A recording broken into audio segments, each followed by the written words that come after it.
जय जगन्नाथ नमस्कार आपण मानक फूडी एसके शिवना चैनल को बहुत सारा स्वागत जनाऊँगी। आज आम बनइबा मोहरडारे स्वादिष्ट रेसिपी पूरा स्वादिष्ट परिवार ये आपण माने समस्त एमती बनै पारे पूरा सहज पूरा नुआ ऊपर बना हबो आमे जेमती बनाओ सेमती एथे सब बना हबो आ मु केमती बनाउची रेसिपीटा को प्रथम शेष पर्यंत देखंतु आपण माने भल लागिले और कमेंट माध्यम जणेबे रेसिपीटा केमती हेइची एना एटा बहुत स्वादिष्ट परिवारटा आपण माने तो बहुत थर बनई खाई किंतु मु आज जो उपाय बनईबी आपण माने रेसिपीटा देखंतु चलंतु आमे रेसिपी आरंभ करिबा। देखंतु मोहरडा मु नै जाईची 7टा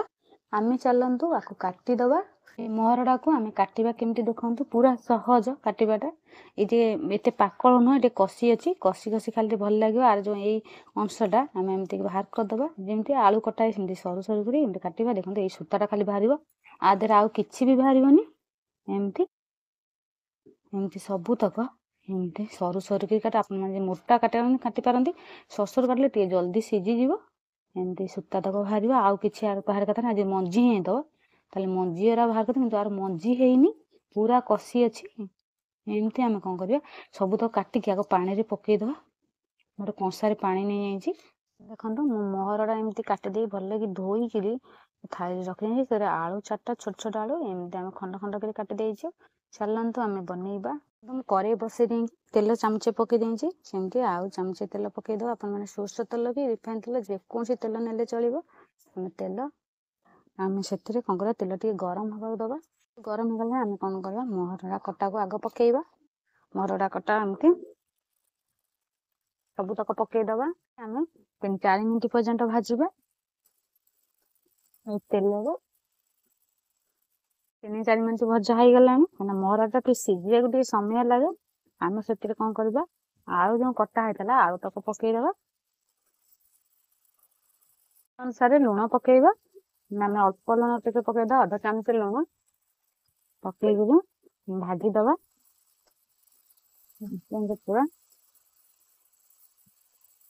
ओटा जेमती पूरा तेल रे जेमती सिझी जीवो ये जाल कम कम दबा आपण मन चाहले पानी देई देई सिझेई परंती जाल पे कम कम देंगे भाजियो। प्याज दी टाइम काट देइची रसुन 7-8 फुटू किंतु छोट खंड अदा जीरा गोटे चम्मच धनिया गोटे चम्मच खंड गोटे अलैच नै जाइची आ गुजराती गोलमरिचा लवंग दालचीनी आको सब कोन करबा बाटी दबा कि बाटा पूरे पियाज अधा पियाज आदे नै जीवा आको एमती चलंतु बाटी आनिबा आ ये पियाज तक थबो जे हम कोन करा हल्दी गुंड आधा चामच के कम पकेइबा से आउ टे एमती खेलै दबा सब एमती हल्दीटा मिसि जीवा एमती आमे चलै दबा चलै गिरी आमे गोटे घोड़न टे घोरै दबा 5 मिनिट पर्यंत मध्य मध्य एमती घोड़न काढी के चलै दउठा से जाळ तो जेते कम जाळ जळिबो जोर दबाने जदि पोड़ी दियो किंतु सिझिबोनी सुखला लंका देटा नै जिबा 5 मिनिट जेते हे गलानी हम का करिया घोड़न काढी के देखिबा चलै दबा आउ 2 मिनिट पर्यंत एमती टिके भाजीबा म्हणजे पूरा पोड़पोड़ हे गला ए सिझी भी गला नुआ सरका मारला देखंतु सिझी गलानी आलू भी सिझी गलानी सब सिझी गलानी आउ गोटे मिनिट पर्यंत भी भाजी देले हमें बाहर कर दबा हे गलानी हम कोन करा गोटे कंसा को बाहर कर दबा गोटे बड़ा जगह को मु परिवा तक बाहर कर देली तापरे आउ सेमती तेल पके दबा 2 चम्मच तेल पके दबा तेल टिके गरम होबा दबा तेल जेतु गरम हे गले हम तापरे बनैबा एतरे कोन करबा जीरा पकेइबा जीराटा टे फुटिया दबा जीरा जेतु फुटी गलानी हमें सेते कोन करा पियाज जो रखतले पकेइबा पियाज कटा पके गिरी टिके भाजीबा नाली हबा पर्यंत तेल दे देखंतु पियाज जेतु भाजी हे गलानी हमें कोन करा बट्टा था मसला पकेइबा जेतु भाजी हे गलानी हमें सेतरे मसला बट्टा था मसला पके दबा पके गिरी गोटे मिनिट पर्यंत एमती कसे दबा तेल रे एमती कसा हे गला जेतु हमें सेतरे काश्मीर लंका गुंड पके दबा आधा चामच पके गिरी एमती भल्लो कि मसला कसिबा तार जेंती कंचा आसे जिबा पर्यंत आ कुछ मसला पके के आवश्यक नै काइना सब बट्टा हाई जे देसी मसला आपण चाहतंती मीट मसला पकेबो चल पके परंती नारे मसला थला प्लेट रे हम ता धोई गिरी ते पानी देई दबा भल्लो धोई ये कसी दबा मसला को जेहेतु मसला एंटी कष्टा होउची 5 मिनिट ले हम कसुजी सेतरा हम कोन करबा हलदी गुंड अधा चामच टिके कम पकेदा कहीं परिवार जेहेतु पड़ी आम ए अल्प टिके पकेबा अल्प अल्प पानी देंगे कषुव जमी मसलाटा न लगे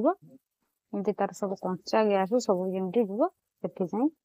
भल कर कषिदबा देखो कि मसला पूरा कषा हो गला पूरा भी तेल भी आदि देखो सब बाहरी गला कहीं 10 मिनट है मसला जेहतु भले कषुचे आम से कौन करवा पकईदबा जो भाजी महरड़ा आलू को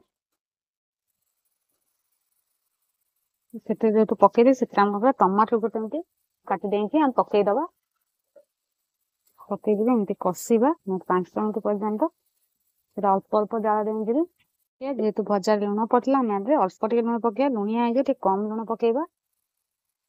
पकईकि मिनट पर्यंत एमती कषा मसलाटा जमी मिसीज जेहेतु कषा हो गला महरडाटा कषा हो आसला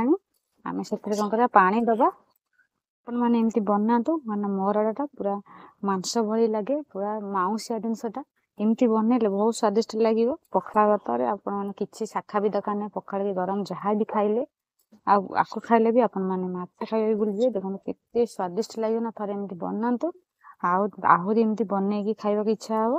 हम ये हो गला आम कौन कर अल्प टे पानी देदबा तो सब सीझी गला अल्प टे पानी देंगे घोड़ेदबा कहीं मुझे महरड़ा आलू सब्जी बनाऊे ना से पानी दबा किसी आवश्यक नहीं एमती पानी दे कम जाल देंगे आम टे हवा दबा ये तो पानी दिगला आम कौन कर 5 मिनट पर्यंत घोरेदबा टे मझे मझे देखुदबा जाल पूरा कमेदा कम कम जाल दबा 5 मिनट होगा आम कौन करवा थालीटा काढ़ी घोड़ना काढ़ी देखा प्लेटा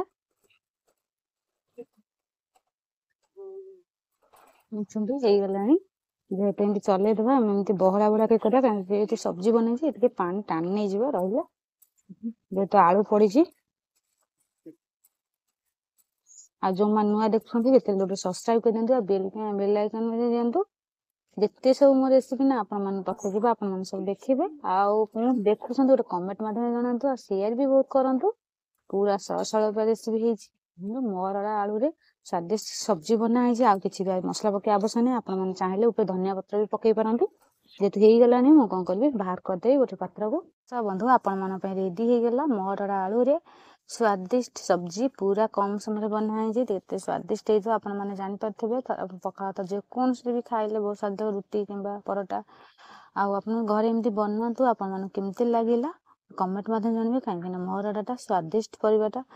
जहाँ भी पकई बनातु महरडाटा बहुत स्वादिष्ट लगे बर्तमान मुझे रोचे आगु को सरल नुआ नुआ रेसिपी नहीं आसबि जय जगन्नाथ नमस्कार धन्यवाद।